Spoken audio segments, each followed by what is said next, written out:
I am Siva Kumar, Assistant Professor of Mathematics. Welcome to the channel Siva Mathematics. Now we see three example problems. One for continuous function at a point, second for discontinuity of first kind or removable discontinuity, third for discontinuity of second kind or jump discontinuity. If we see the previous video, how to obtain the limit of functions of two variables, or we can say method of obtaining limit of functions of two variables. We have to remember here 2 points. If we are finding limit not at origin, we evaluate limit along path 1 and path 2. If we are finding limit at origin apart from path 1 and path 2, we have to find the limit along y equal to mx, mx square and so on, y equal to mx power n, x equal to my, x equal to my square and so on, x equal to my power n. Along every path joining x comma y to x naught comma y naught, we need to find out the limit when we are evaluating the limit at origin. Now first example, discuss the continuity of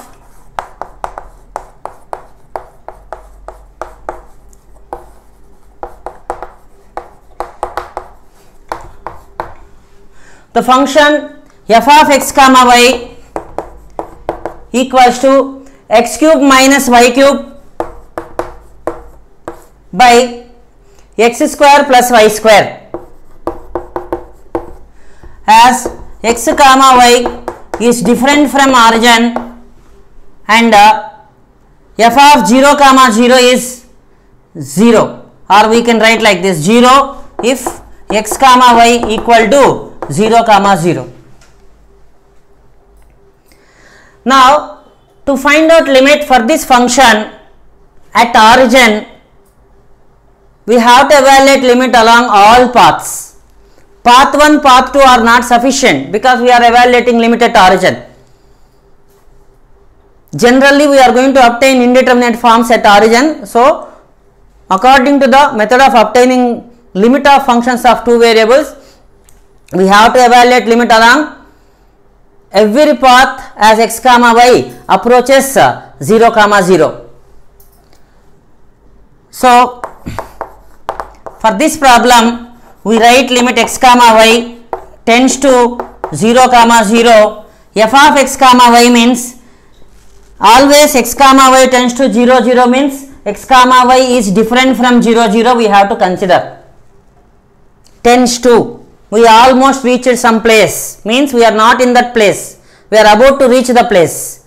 Like that, we have to take its definition: x cube minus y cube by x square plus y square. Along path 1, if you want to evaluate the limits,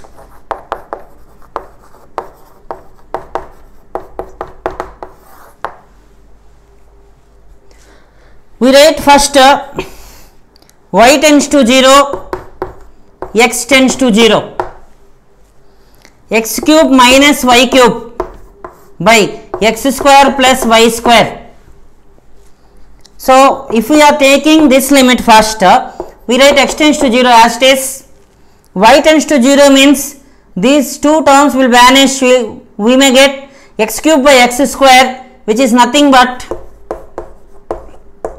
limit x tends to 0 x, that is equal to 0. Along path 2, if you want to find the limit,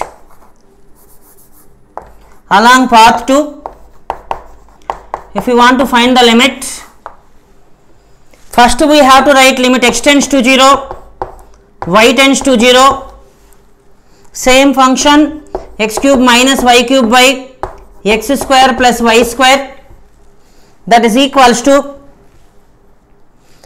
first we are taking this limit x tends to 0, so these two terms will vanish, we are going to obtain minus y cube by y square.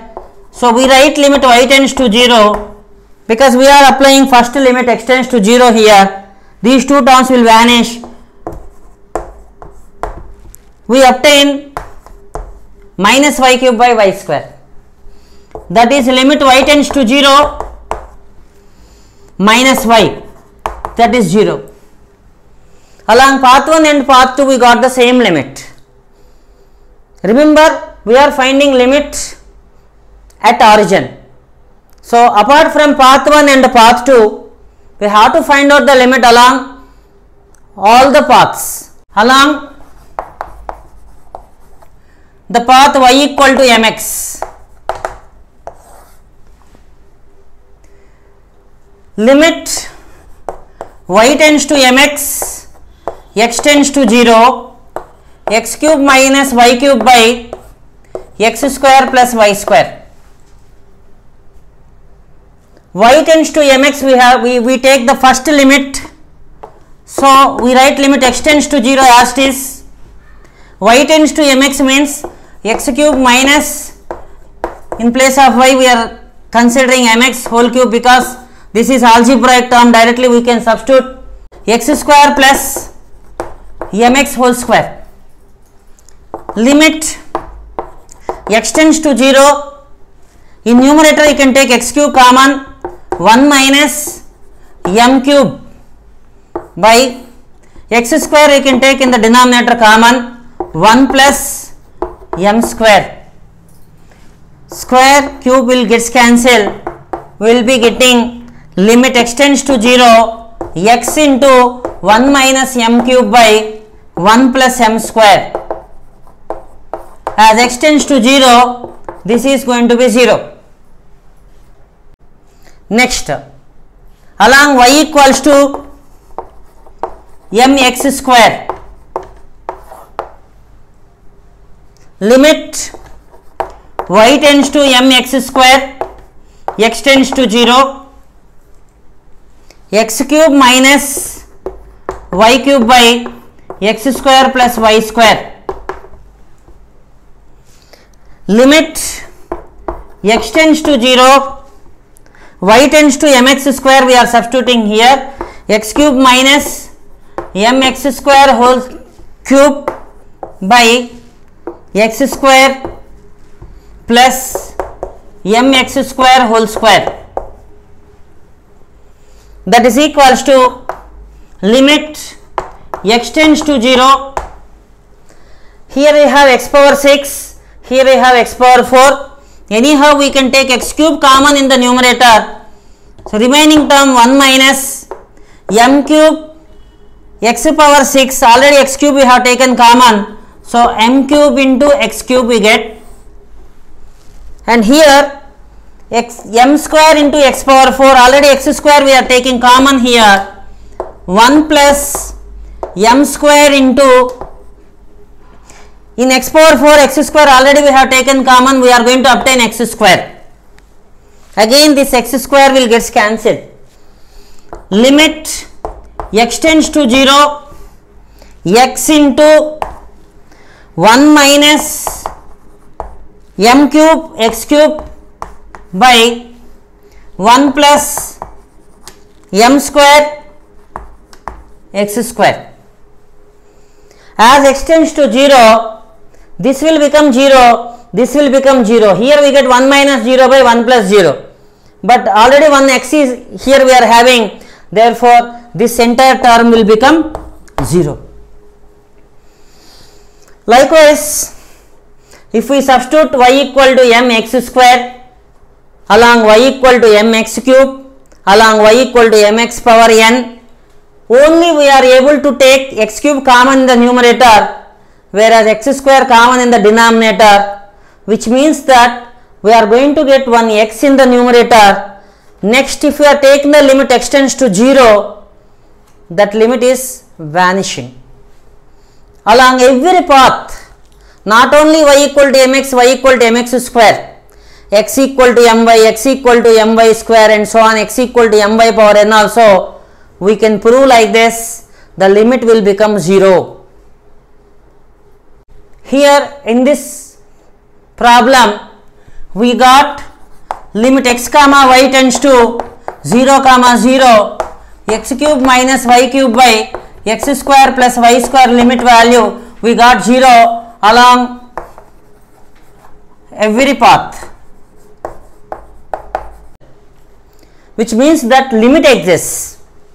In the problem, they have given that the function value is also 0 as x comma y equals to 0 comma 0. In sometimes they are going to give the problem like this, f of 0 0 equal to 0. Both are one and same. Limit exists and it is 0. Function value is also 0, means both are equal, which means that the given function is continuous at origin.